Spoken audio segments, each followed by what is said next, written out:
Bueno, el día de hoy, como todos los martes, vamos a informar sobre el estado de salud en lo que se conoce como el pulso de la salud.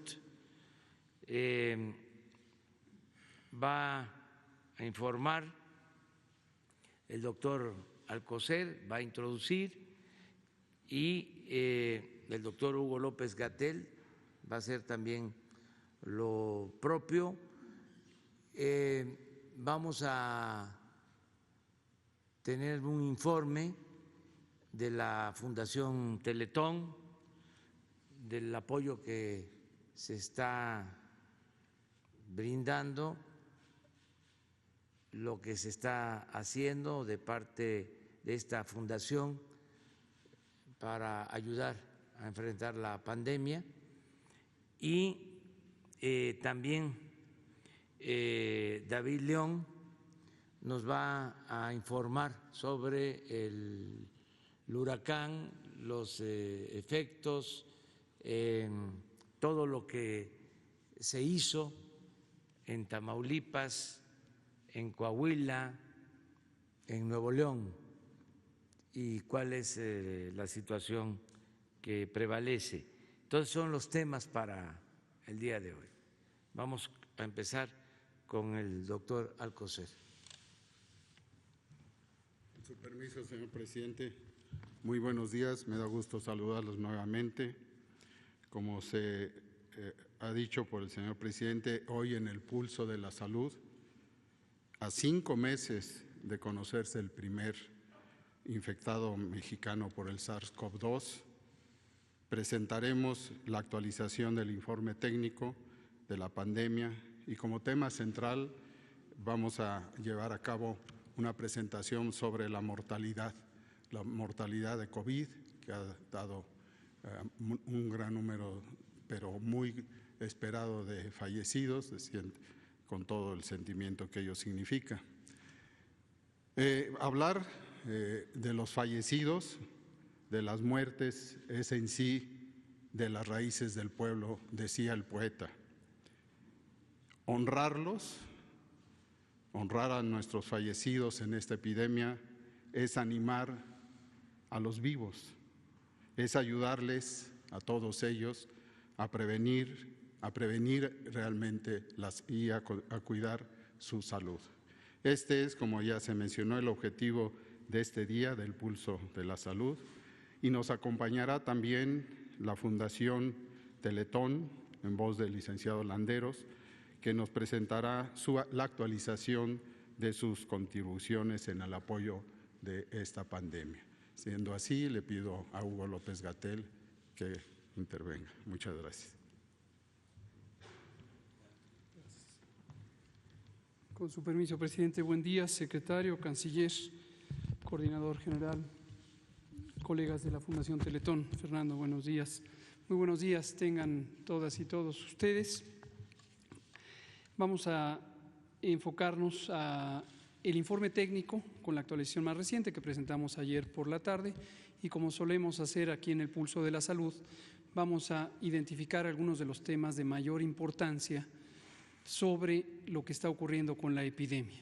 Y también vamos a comentar sobre uno de los elementos que ya está destacando el secretario de Salud, que es el tema de la mortalidad, qué la explica, por qué ha ocurrido y cuáles son los elementos de acción que se necesitan emprender para, más allá de COVID, tener un abordaje importante de estas causas raíz. Si me pasan la primera, aquí tenemos la síntesis en una gráfica en forma visual que destacábamos en los días recientes. En esta gráfica se muestra los casos confirmados en color ocre, los casos sospechosos en color amarillo. Recordar que estos casos sospechosos son personas que tienen la enfermedad, que tienen los síntomas de la enfermedad, se les ha tomado una muestra para diagnóstico por laboratorio y durante algunos días se está en espera de ese resultado de laboratorio. Y finalmente, en el color morado, aquellas personas que teniendo la enfermedad fueron notificadas, identificadas, se les tomó la muestra, pero el resultado del laboratorio fue negativo y son aproximadamente la mitad de quienes se detectan con enfermedad. Una de las señales importantes a destacar en esta diapositiva es que por 2 semanas consecutivas, la semana 28 y la 29, se ha tenido una disminución de la cantidad de casos que se registran al día. Esto ya es una tendencia razonablemente consistente. Tenemos 20 entidades federativas que todavía tienen incremento en el número diario de casos, pero hay 12 que ya tienen una disminución progresiva y las hemos ido comentando. Hemos acumulado 44.022 personas que lamentablemente han perdido la vida y se han registrado 395.000 personas que se han confirmado. En la siguiente diapositiva vemos la estimación. Recordamos que la estimación es un mecanismo para anticiparnos al acontecer epidémico, dado que las personas que presentan la enfermedad sabemos qué porcentaje, semana por semana y estado por estado, van a ser probablemente confirmados. Y por eso podemos saber que tenemos 435.862 personas que se estima tienen la enfermedad COVID de las personas que se vigilan por el sistema de vigilancia. Pero como se puede ver también en la curva de hasta arriba, la línea de color azul claro, ya 2 semanas consecutivas los casos estimados también muestran reducción. Ojo, alerta, atención, que esto no es garantía en absoluto de que la epidemia va a seguirse comportando de esa manera. Sí y solo sí se mantienen las medidas de seguridad sanitaria, se atiende las indicaciones del semáforo de seguridad sanitaria COVID, entonces vamos a lograr que la epidemia vaya por ese curso. Si por el contrario se hace un desconfinamiento demasiado acelerado o el conjunto de la sociedad no mantiene las medidas de precaución, la sana distancia, el lavado de manos, el uso de cubrebocas en espacios cerrados donde no es factible tener sana distancia, el mantenerse en casa cuando se tienen síntomas, entonces sí puede ocurrir que haya rebrotes y repuntes que hemos estado comentando. Es de destacar que 11% de los casos que se confirman y de los casos que se estiman han tenido la enfermedad en los últimos 14 días. Esta es la parte activa de la epidemia. Recordar que el 90% de los 435.000 casos que se muestran en esta diapositiva ya no tienen enfermedad, la tuvieron hace más de 15 días y si no ocurrió lo que es más lamentable, que fallezcan, las demás personas se han recuperado. Entonces es importante porque la suma de casos acumulados nos puede dar una falsa impresión de un tamaño de la epidemia en cada momento, cuando en realidad solamente en los últimos 15 días las personas permanecen contagiantes. Las siguientes 2 diapositivas lo que nos muestran es cómo se ha ido reduciendo la velocidad a la que crece la epidemia y esta es una idea que es muy importante porque aun cuando se van sumando nuevos casos cada día y aun cuando en el conjunto la suma de casos de un día es generalmente mayor a la del día anterior, la velocidad a la que se van acumulando es cada vez menor, hasta que llegaremos a un punto cero donde posteriormente empiecen a disminuir la cantidad de casos diarios. Para los casos estimados es 1.3% y para la mortalidad, que es la siguiente diapositiva, es 1.1%. Contraste, se disminuyó 0.1%, una décima porcentual respecto a la semana anterior y así es esperable que seguirá disminuyendo. Finalmente, en la parte básica del informe técnico tenemos la ocupación hospitalaria que comentamos todos los días y que monitoreamos en todas las entidades federativas y de hecho en todos los municipios. Tenemos que 47% de las 30.199 camas destinadas a la atención de personas con infección respiratoria aguda grave están ocupadas y tenemos un remanente de 53% aún libres. En orden de frecuencia, las entidades federativas tienen distintas proporciones de ocupación y se muestran en la diapositiva. Nuevo León en este momento es la que tiene más ocupado su sistema de salud por personas que padecen COVID. Esto no es sorprendente porque Nuevo León está en este momento en la fase ascendente de la epidemia, entró más tarde que el resto de las entidades federativas, cerca de 5 semanas posterior a otras entidades. Sigue Tabasco, Coahuila, Veracruz y los estados que se muestran en la diapositiva. Y en la última podemos ver que 38% de las camas destinadas a personas críticamente enfermas, es decir, personas que necesitan ventilación mecánica, se encuentran ocupadas, con un 62% todavía disponible de las 9.936 camas que se han ido agregando. Y lo mismo Nuevo León, seguida de Tabasco, Puebla, Colima y Veracruz, es el orden de frecuencia de esta ocupación hospitalaria.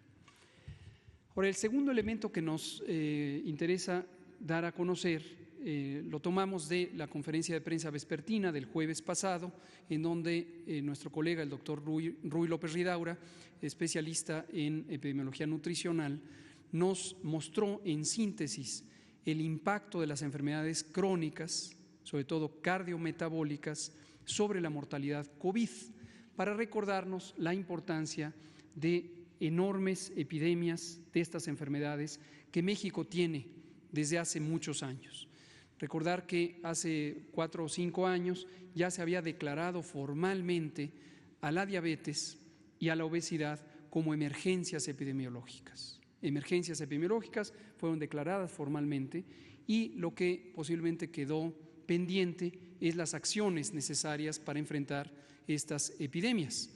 Hoy que tenemos la epidemia de COVID, y no solo en México, sino en el mundo entero, se ha podido documentar de manera muy consistente con métodos de análisis epidemiológico muy robustos que estas enfermedades, las cardiometabólicas, hipertensión, diabetes, obesidad y otras que a continuación mencionaré, están causando la mayor contribución de mortalidad por COVID.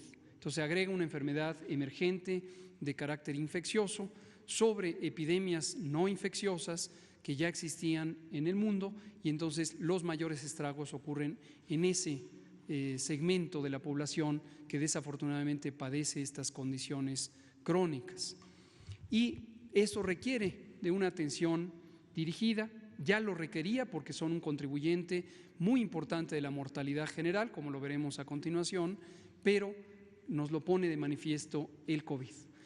Justamente ayer en el Reino Unido, el gobierno del Reino Unido comentaba también sobre la intención de abordar frontalmente este problema de las enfermedades crónicas con distintas campañas que ayuden a modificar los hábitos alimentarios, porque también en el Reino Unido y varios otros países las enfermedades crónicas son una importante causa de mortalidad.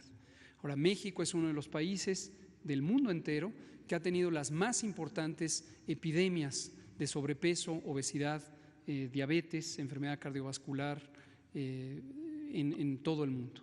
Hemos sido por varios años ya sea el primero o el segundo de los países con las mayores prevalencias de obesidad y sobrepeso. Seguimos siendo el primer país en prevalencia de obesidad infantil, con 35% de los niños y adolescentes teniendo sobrepeso o bien obesidad. Primer país del mundo en la niñez y en la juventud. Regresando al tema de COVID y relacionándolo con esto, podemos ver en forma panorámica en esta diapositiva cuál es el lugar que ocupa México en comparación con otros países en términos de la mortalidad medida de la manera que debe medirse, que es de acuerdo a la población. Entonces, la mortalidad por 100,000 personas, México tiene 64%, 32.6%, por 100,000 habitantes, comparado con otros países que se muestran ahí en la diapositiva. Esto es importante para poner en contexto cuál es la realidad mexicana. En todo momento las comparaciones tienen sus elementos a considerar y obviamente en el caso de una enfermedad emergente tiene mucho que ver también con la velocidad a la que fueron ocurriendo las epidemias. Y hemos destacado una y otra vez y mostrado la evidencia correspondiente cómo fue crítico haber abordado esta epidemia de manera muy temprana con medidas masivas de mitigación que permitieron reducir la velocidad de los contagios. Y esto es el fenómeno que una y otra vez se ha mencionado de aplanamiento de la curva. Es una comparación de la curva que hubiéramos podido tener, una curva epidémica con una gran cantidad de casos por día. No la tuvimos porque hicimos acciones de mitigación muy tempranamente y hemos tenido una epidemia lenta, pero desde luego larga, porque es la consecuencia de reducir la velocidad de los contagios. En la siguiente diapositiva lo que vemos es qué lugar ocupamos en América, todo el continente, no solo América Latina, sino todo el continente, y ocupamos el 5º lugar en mortalidad con este 32.6 por 100,000 habitantes. La mortalidad en México contrasta con la de otros países vecinos. La siguiente. Ahora, regresando al punto de las causas de mortalidad, las causas que han propiciado la mortalidad, el impacto por COVID, es muy claro que tenemos una contribución importantísima de las enfermedades crónicas en el espectro de mortalidad. Dentro de las 10 primeras causas generales de muerte documentadas por lo menos en los últimos 15 años, México tiene muy buenas estadísticas de mortalidad desde hace mucho tiempo, y la mortalidad, así como otras estadísticas vitales, las compila una autoridad independiente del gobierno, una autoridad autónoma, que es el Instituto Nacional de Geografía y Estadística. Y sabemos que desde hace al menos 12 años la enfermedad cardíaca, la diabetes y los tumores malignos ocupan los primeros lugares. De hecho, son en la estadística más reciente, 2018, los primeros lugares. Y se muestra ahí 21% de enfermedad cardiovascular, 14% de diabetes y 12% de los tumores malignos. Estas 3 enfermedades, a su vez, están relacionadas con hábitos de vida y con, de manera particular, hábitos alimentarios. Lo que comemos nos está causando una contribución importantísima de este panorama epidemiológico. Otras enfermedades crónicas aparecen ahí en el horizonte, y la número 8 es la neumonía e influenza, que es una enfermedad infecciosa, pero que contribuye importantemente también a la mortalidad general desde hace muchos años. Suele ser la 7ª, la 6ª, a veces la 8ª o la 9ª. Es de destacar también que esa influenza y neumonía en parte es la mortalidad directamente causada por las infecciones respiratorias agudas graves, y en parte es la contribución también de las enfermedades crónicas, porque el sustrato es el mismo. Los antecedentes de las personas que lamentablemente fallecen por influenza y neumonía todos los años es exactamente lo mismo: enfermedad cardiovascular, obesidad, diabetes. La siguiente diapositiva lo que nos muestra es la proporción, el porcentaje de personas que han fallecido por COVID. Aquí hicimos el corte hasta el 23 de julio, fecha en que presentamos inicialmente esta información, y 73% de las personas tienen al menos una enfermedad, al menos una comorbilidad. ¿Cuáles son estas? En 67% son diabetes, hipertensión, obesidad o enfermedad cardiovascular como las determinantes. En la siguiente imagen lo que podemos ver es una comparación que nos permite saber la contribución de estas enfermedades. Cuando comparamos el porcentaje de personas que han fallecido y tienen una de estas enfermedades con el porcentaje de personas que no han fallecido, pero fueron casos de COVID y tienen también estos padecimientos. Vean ustedes, hipertensión, 43% en quienes fallecieron y 17% en quienes tuvieron COVID y no fallecieron.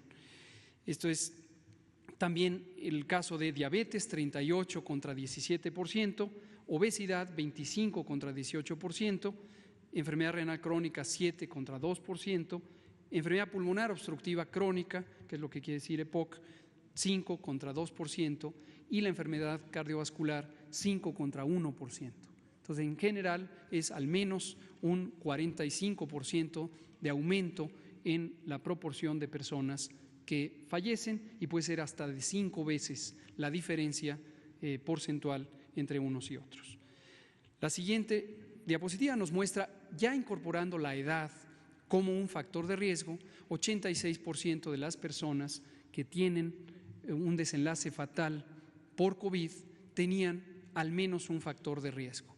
¿Cuáles son estos? La edad misma, mayor de 60 años, pero en el caso mexicano es muy notorio que las enfermedades crónicas son el contribuyente principal, 76%.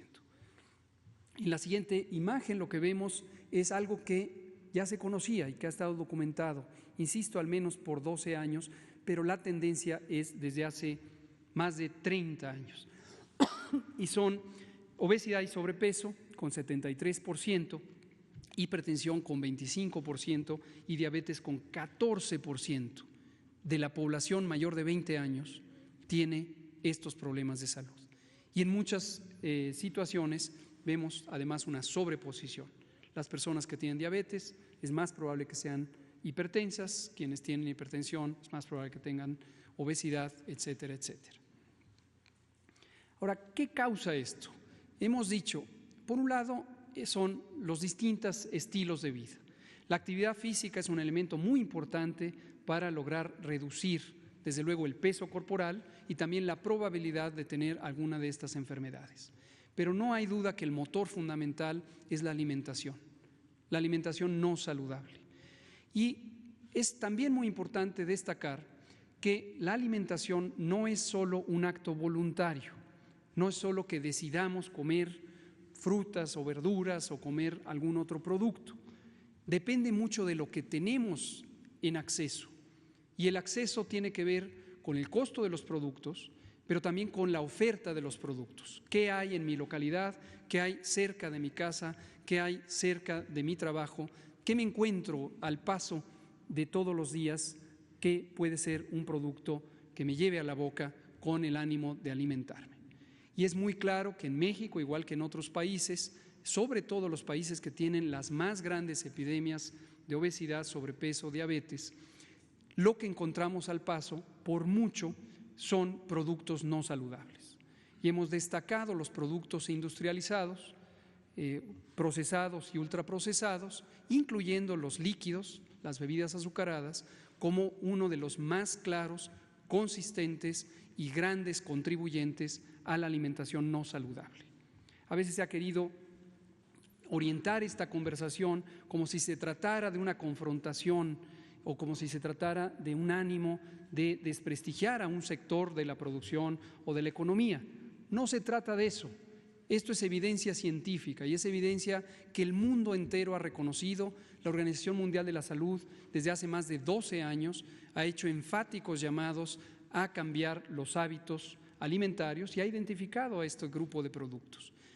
La OCDE ha hecho al menos 2 informes a lo largo de 10 años en donde destaca la contribución de la obesidad en el daño a la salud, en la reducción de la esperanza de vida y además en un impacto económico muy, muy grande para los países. Entonces no se trata de confrontaciones, se trata de que desde una perspectiva de salud pública las cosas se tienen que identificar formalmente para poder actuar en pro de la salud. Es lo mismo que ocurrió hace más de 60 años con el tema del tabaco. El tabaco fue reconocido con base en muy robusta y consistente evidencia científica como un producto nocivo para la salud. Hoy pocos segmentos de la sociedad podrían argumentar que el tabaco es un producto saludable. No, no lo es un producto dañino, invariablemente dañino. No hay forma positiva o forma benéfica del tabaco. Hoy ya nadie lo duda. Pero con el tema de los alimentos no saludables, los procesados y los ultraprocesados, tenemos todavía una transición en la mentalidad de la sociedad en donde pareciera sorprenderse de que la evidencia científica por más de 15 o 20 años ha identificado este tipo de contribuyentes a una salud deteriorada. Lo que vemos en la siguiente diapositiva es evidencia de un artículo científico en el que participaron investigadoras e investigadores mexicanos con otros grupos académicos de muy alta capacidad, que muestra de manera directa la estimación de cuánto contribuyen las bebidas azucaradas, el consumo de bebidas azucaradas, a la mortalidad en México. Este artículo fue publicado antes de COVID, fue publicado en diciembre de 2019 en una revista de alto impacto científico, y lo que muestra es que 7% de la mortalidad en México se asocia con el consumo de bebidas azucaradas. ¿De qué manera? Porque estas bebidas contribuyen a causar enfermedad cardiometabólica, diabetes y enfermedad cardiovascular. ¿Cuánto es esto? ¿Cuánto es 7%? Es 40.842 muertes que cada año ocurren asociadas con el consumo de bebidas azucaradas. Eso es algo muy importante a considerar. Ahora, ¿qué estamos haciendo en el Gobierno de México para enfrentar esto? Justamente, y conociendo que otros gobiernos recientes habían identificado formalmente esto como una epidemia, como una emergencia epidémica, tanto la diabetes como la obesidad, decidimos concretar las intervenciones que deben ejecutarse.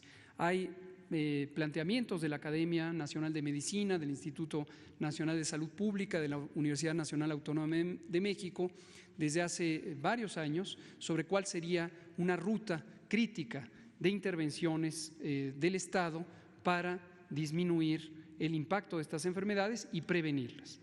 Entonces, el 14 de febrero de 2019, el doctor Alcocer, secretario de Salud, estableció, junto con otras instituciones, el Grupo Intersectorial de Salud y Alimentación, se llamaba así en ese momento. Este fue avanzando, se incorporaron varias otras instituciones que están en la diapositiva en la parte de abajo. Noten que incluye organismos internacionales muy relevantes como UNICEF, la FAO y desde luego la Organización Panamericana y Organización Mundial de la Salud. Noten también que son solo instituciones académicas y también organismos sociales y que pretenden trabajar de manera conjunta para enfrentar los determinantes estructurales de esta epidemia. Y este grupo hoy se llama GISAMAC, Grupo Intersectorial de Salud, Alimentación, Medio Ambiente y Competitividad Económica, porque son aspectos que están interrelacionados unos con otros. La meta es lograr un sistema agroalimentario justo socialmente, saludable, sostenible en términos ambientales y competitivo económicamente, en la medida que la capacidad económica también deriva de la sostenibilidad en los otros aspectos. Y lo segundo es transformar nuestro Sistema Nacional de Salud. Hemos hablado varias veces del modelo referencial que es la atención primaria de la salud, modelo que ha sido durante 40 años enfáticamente recomendado por la Organización Mundial de la Salud y diversos organismos tanto nacionales como internacionales, de manera consecutiva. A lo largo de 40 años se ha enfatizado en esto. Y el 9 de abril del año pasado tuvimos aquí en México el privilegio de que se hiciera la presentación del informe sobre atención primaria de la salud, precisamente 40 años después de que empezó a señalarse esto, con una visión contemporánea de cómo debería ser este sistema. Y en la última diapositiva quiero mostrarles ya intervenciones concretas que están articuladas con base en esta visión de Estado sobre políticas de salud relacionadas con lo demás. La meta general es lograr una alimentación saludable, pero como enfatizamos, eso no depende solamente de persuadir a las personas que decidan tener otro modelo de alimentación, depende de transformar las condiciones que le permiten o no a las personas tener acceso a los productos saludables. Y es de destacar la biodiversidad que tiene México, que brinda un potencial enorme para tener productos de alimentación autóctonos que son muy ricos en sus características nutricionales y que podrían facilitar que en México tuviéramos en el plato una alimentación saludable a precios razonables y que nos permitieran cambiar nuestro modelo de alimentación.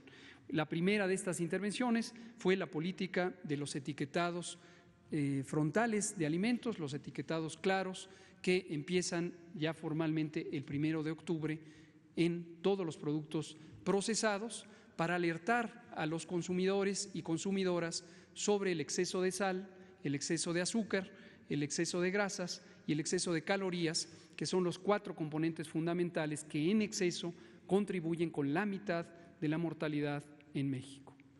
Muchas gracias.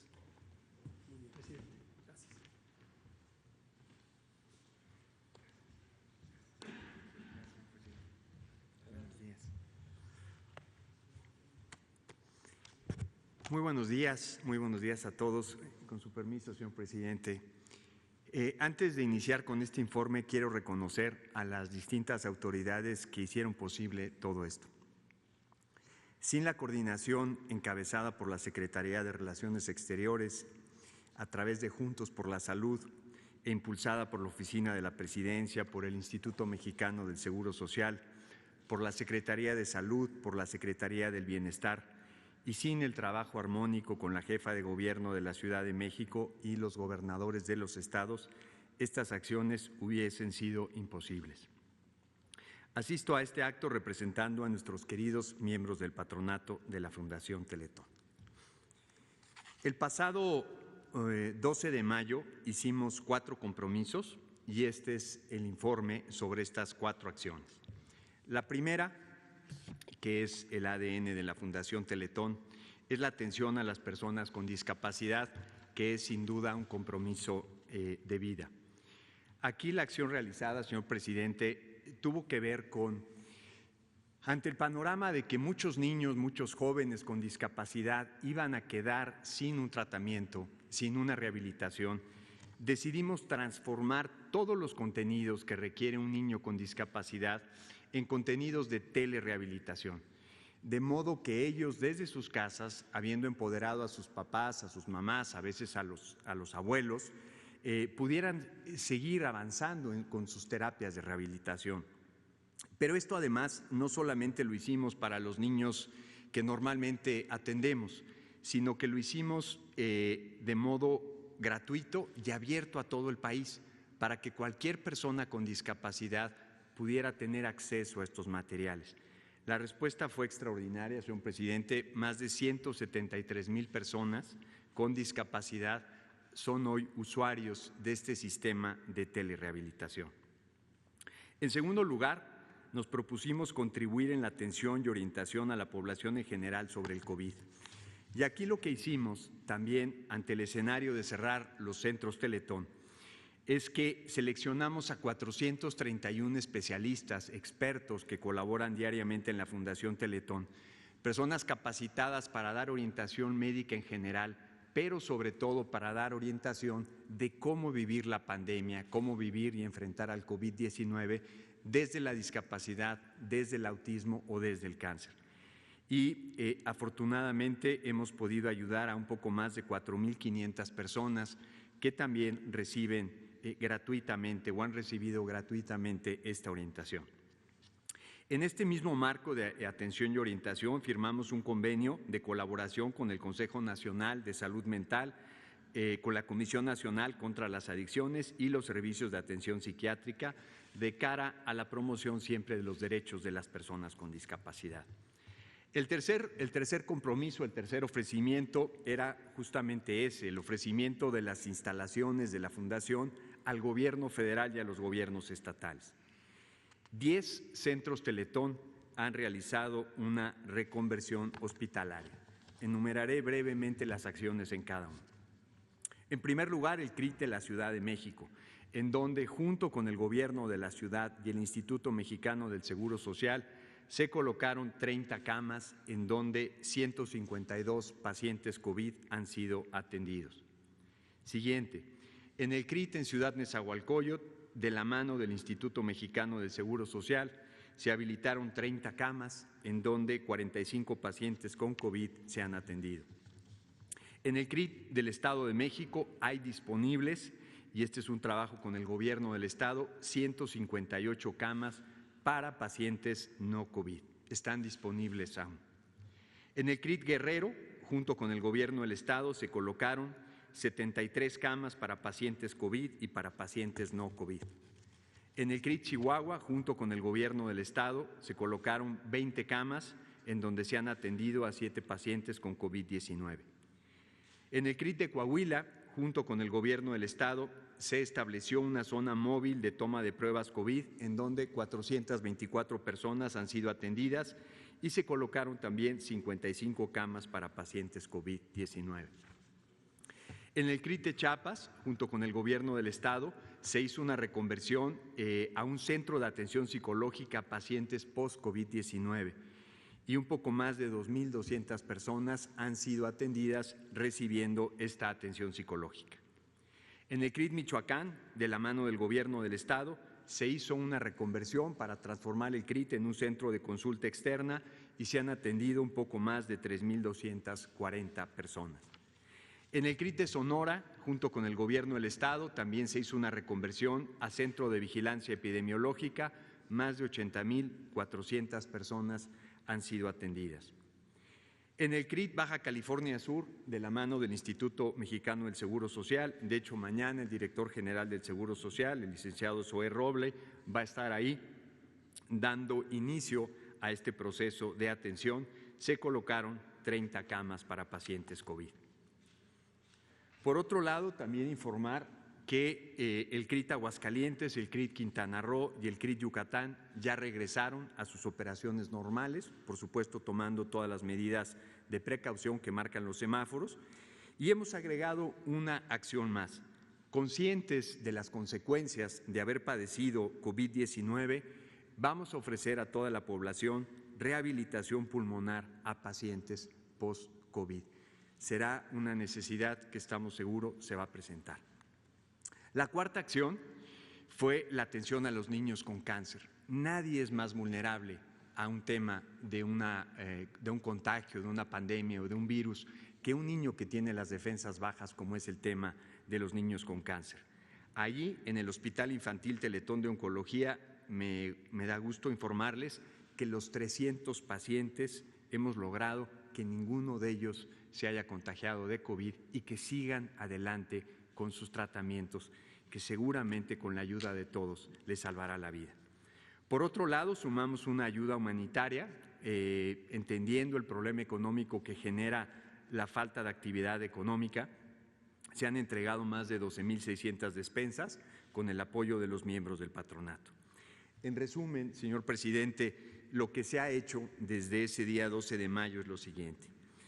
173.235 terapias vía telerehabilitación, 4.584 personas atendidas vía consultas o asesoría telefónica, 396 camas agregadas a la atención, 204 personas atendidas en los CRITs reconvertidos, 424 personas se han realizado pruebas COVID, personas con sospecha. 5.507 consultas presenciales en los CRITs de Michoacán y de Chiapas, más de 80.000 personas en seguimiento epidemiológico, los 300 niños del Hospital Infantil Teletón de Oncología libres de cualquier contagio y un poco más de 12.676 personas recibieron una despensa. A final de cuentas, lo único importante y lo trascendente es cuántas personas hemos tenido la oportunidad de servir en estos momentos y son 277.338 personas. Si pudiéramos ver un video que resume lo que acabo de mencionar.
Servir a México siempre es un privilegio, pero más aún en los momentos difíciles.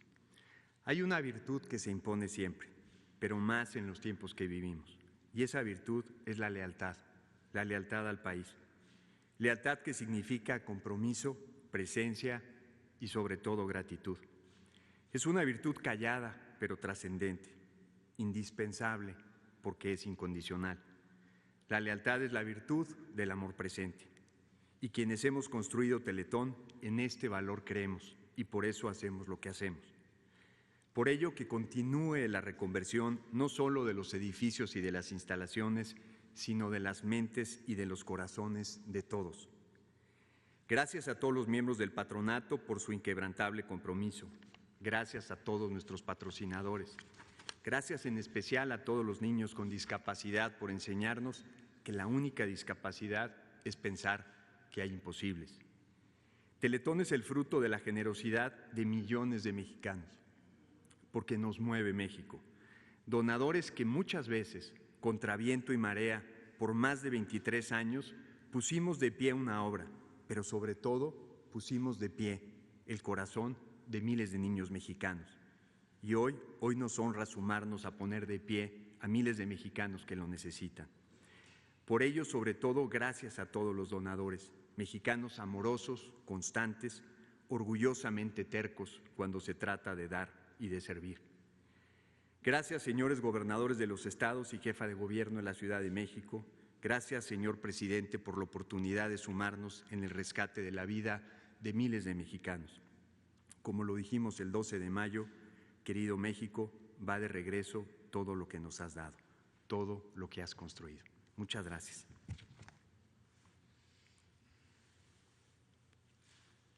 Gracias, señor presidente.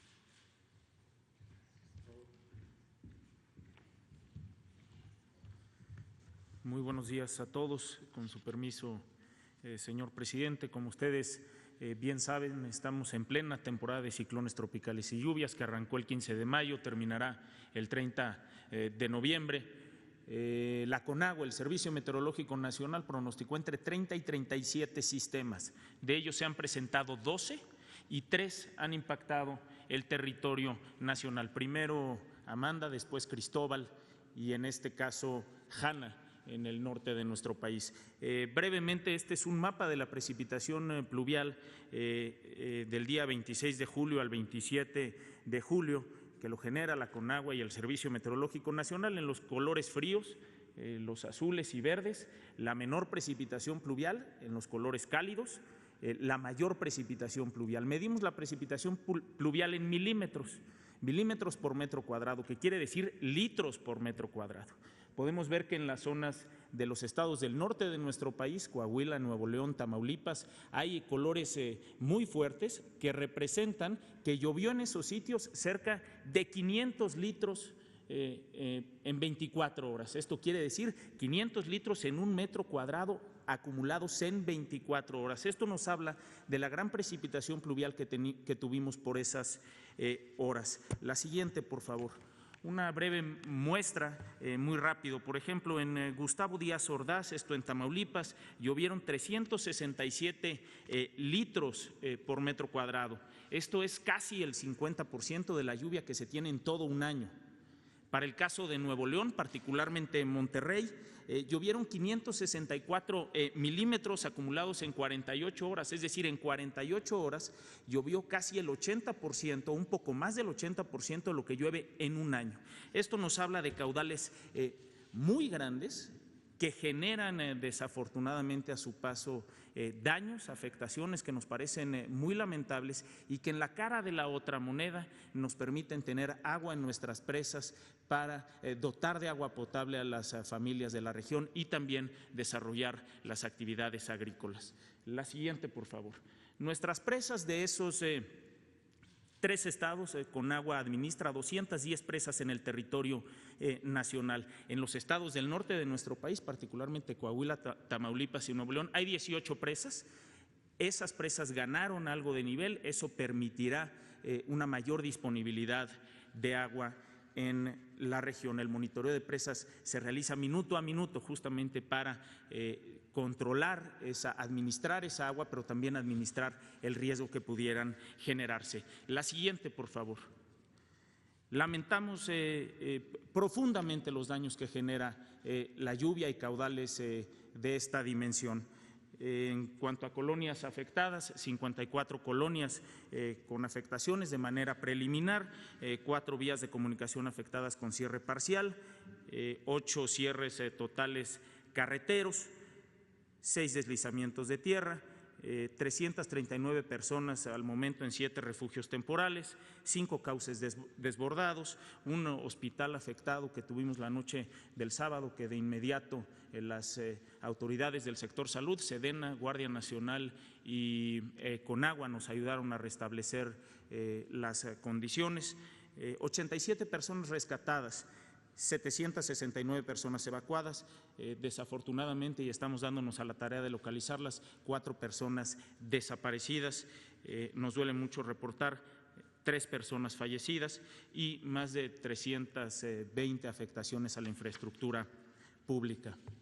La siguiente, frente a este riesgo, frente a estos grandes caudales de lluvia, nuestros extraordinarios servidores públicos, en coordinación con los gobiernos municipales, los gobiernos estatales, grupos de voluntarios, aquí el extraordinario despliegue de nuestro plan DN3E de la Secretaría de la Defensa Nacional. La siguiente, por favor, el despliegue de nuestro plan Marina.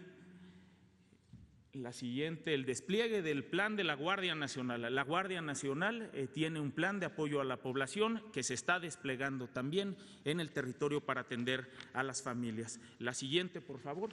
Nuestros compañeros de Conagua con sus brigadas de atención, sus CRAES y sus PIAES en el territorio para lograr desalojar el agua de las zonas inundadas y restablecer el servicio de agua potable, y nuestros compañeros electricistas que tienen un extraordinario desempeño para restablecer infraestructura y el servicio en la energía eléctrica. Más de 12,000 efectivos de todas estas instituciones en coordinación con gobernadores de los estados, con alcaldes, con titulares de Protección Civil, estamos trabajando para atender a la población.